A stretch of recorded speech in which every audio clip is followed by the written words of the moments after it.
Compatriotas francesas e franceses, eu me dirijo a vocês esta noite devido à situação internacional e às suas consequências para o nosso país e para a Europa.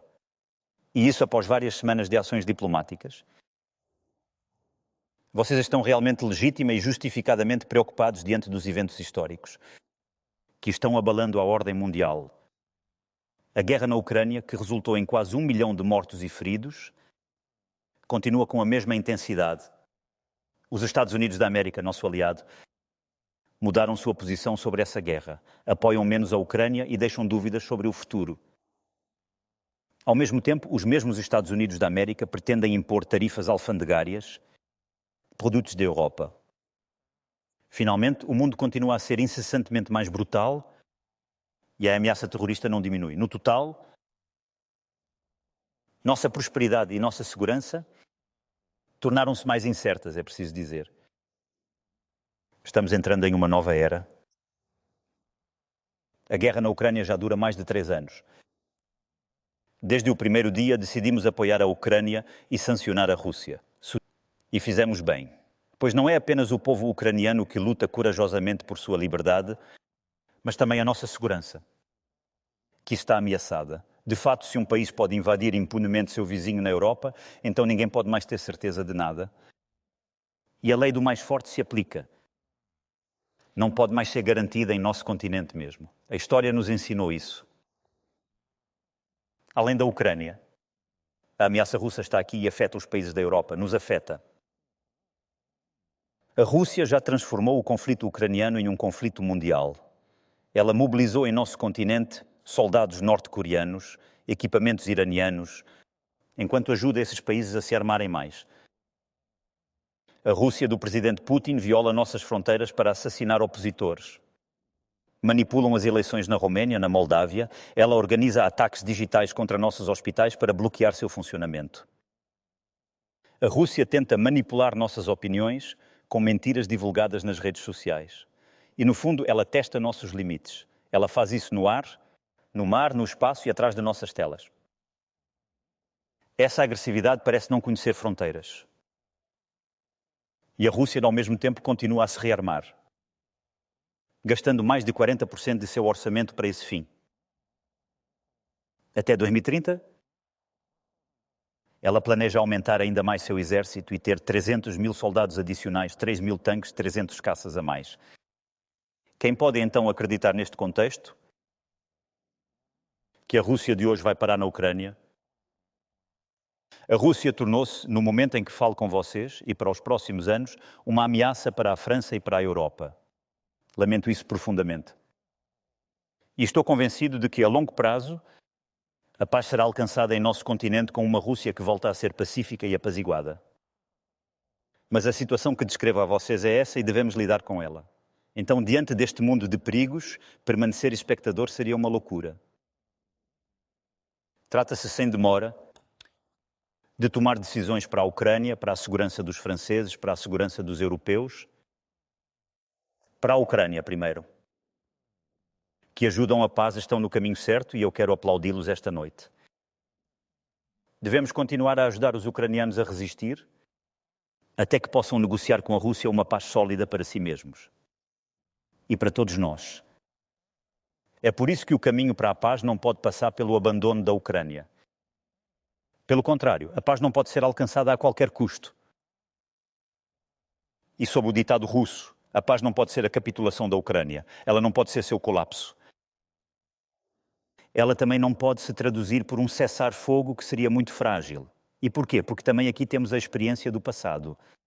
Não podemos esquecer que a Rússia começou a invadir a Ucrânia em 2014 e que então nós negociamos um cessar-fogo em Minsk. E a mesma Rússia não respeitou esse cessar-fogo e não conseguimos manter os equilíbrios por falta de garantias sólidas. Hoje não se pode confiar só na palavra russa. A Ucrânia tem direito à paz e à segurança para si mesma e é do nosso interesse, é o interesse da segurança do continente europeu. É nesse sentido que trabalhamos com nossos amigos britânicos, alemães e vários outros países europeus. É por isso que vocês me viram nas últimas semanas reunir vários deles em Paris, encontrá-los há poucos dias em Londres, consolidar os compromissos necessários para a Ucrânia. após assinar a paz, para que a Ucrânia não seja novamente invadida pela Rússia, precisamos preparar isso. Isso certamente passará por um apoio ao exército ucraniano a longo prazo. Também pode passar pelo desdobramento de forças europeias. Essa não iria lutar hoje. Ela não iria lutar na linha de frente, mas estaria lá, pelo contrário, uma vez assinada a paz, para garantir seu pleno respeito. A partir da próxima semana, reuniremos em Paris chefes de Estado-Maior dos países que desejam assumir responsabilidades nesse respeito. É assim um plano para uma paz sólida, duradoura, verificável,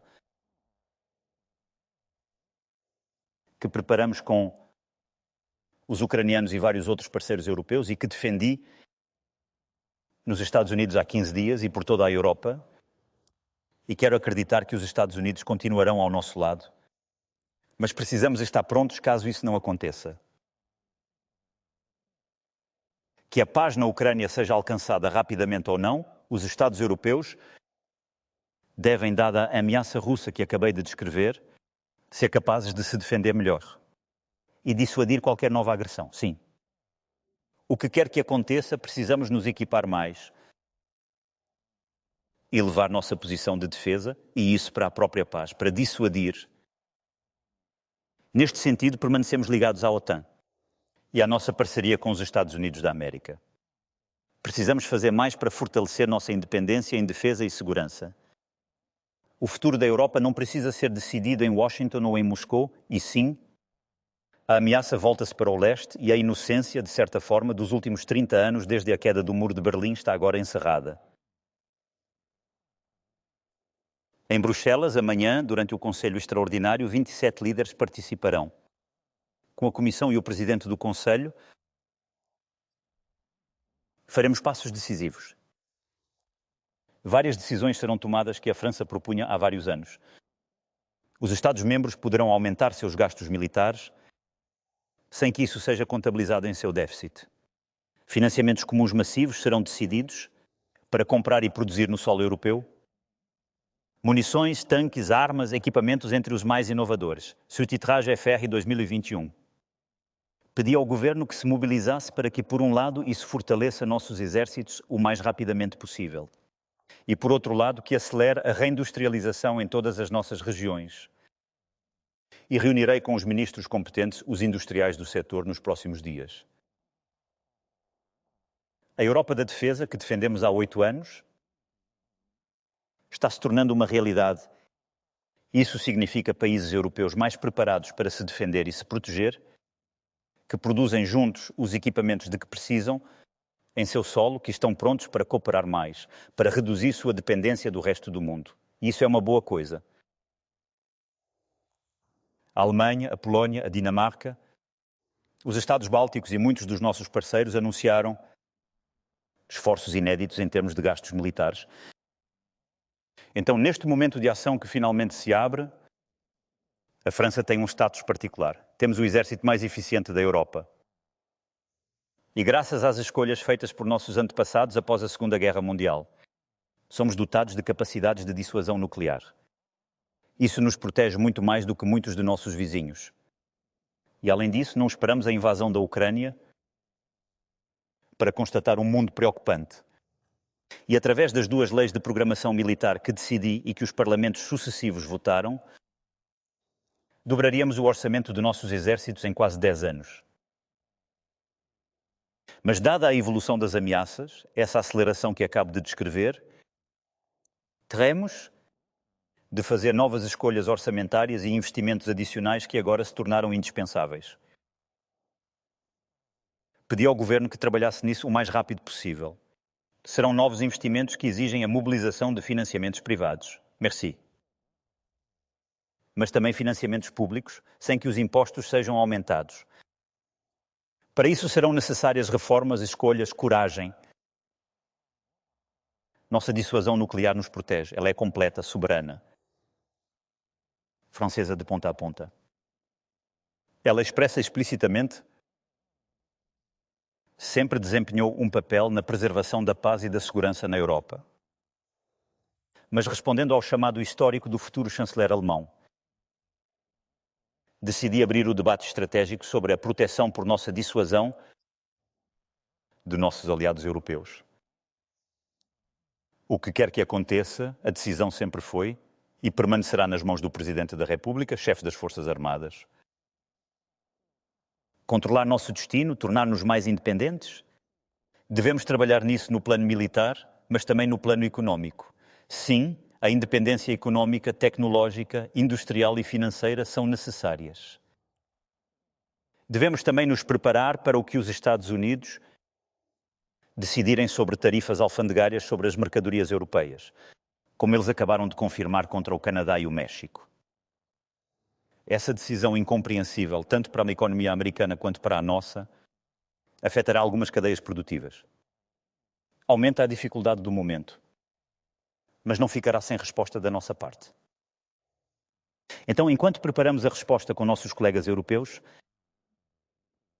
continuaremos, como fiz há 15 dias, a tentar de tudo para convencer. Que essa decisão nos faria mal a todos e eu espero, sim, convencer e dissuadir o Presidente dos Estados Unidos da América. No total, o momento exige decisões sem precedentes, desde bem muitas décadas. Sobre nossa agricultura, nossa pesquisa, nossa indústria, sobre todas as nossas políticas públicas, não podemos ter os mesmos debates que antes. É por isso que pedi ao Primeiro-Ministro e ao seu governo, e convido todas as forças políticas, económicas e sindicais do país, a seu lado, a fazer propostas à luz deste novo contexto. As soluções de amanhã não poderão ser os hábitos de ontem. Meus caros compatriotas, diante desses desafios e dessas mudanças irreversíveis, não devemos ceder a nenhum excesso.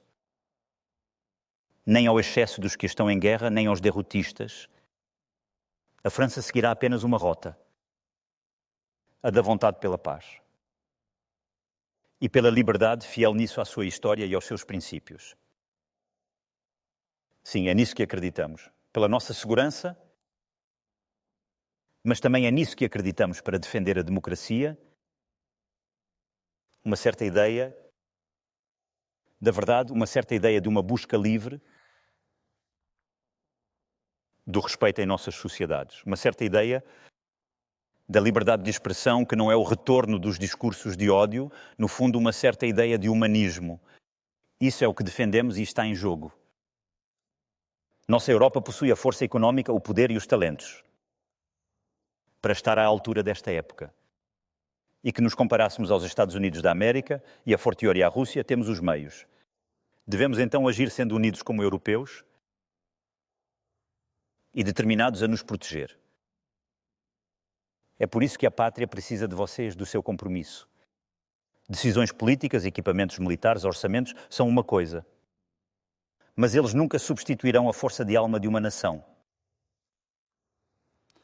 Nossa geração não colherá mais os dividendos da paz.